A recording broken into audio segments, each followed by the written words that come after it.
Hi friends, నేను మీ బేవారావుని ఈరోజు చేపల పులుసు ట్రై చేస్తున్నాను ఫ్రెండ్స్.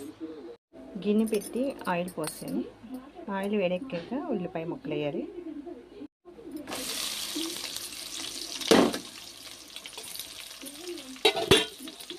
శుభ్రంగా కడిగి పెట్టుకుని పసుపు వేసి కడిగి నీట్గా పెట్టుకున్న ముక్కలు ఆయిల్, పసుపు, నూనె మిక్స్ చేసి పెట్టుకోవాలి.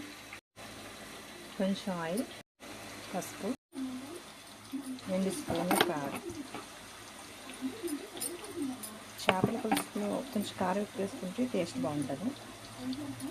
కూరలోకి మసాలా, ధనియాలు, జీలకర్ర, గసగసాలు, అల్లం ముక్క, వెల్లుల్లి, 2 ఎండుమిరపకాయలు మొత్తం మిక్సీ ఆడుకుందాం. ఉల్లిపాయలు దోరగా వేయాలి. ఇప్పుడు ఇందులో టమాటా ముక్కలు వేసుకోండి.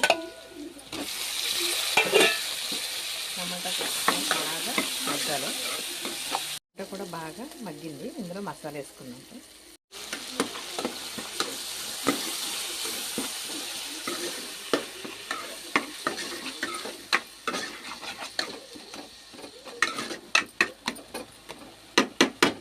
కాసేపు మగ్గనిచ్చి ఇప్పుడు చేప ముక్కలు వేస్తాం.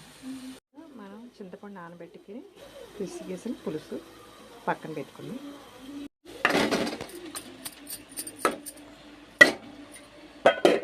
చేప ముక్కలను బాగా కలుపుకున్నాను. కాసేపు మగ్గనిచ్చి తర్వాత పులుసు పోసుకున్నాను.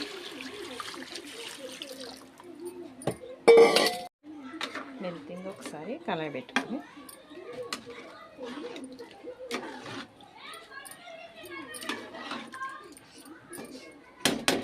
బెండకాయ ముక్కలు వేసుకుందాం. బెండకాయ చేపల పులుసు చాలా బాగుంది.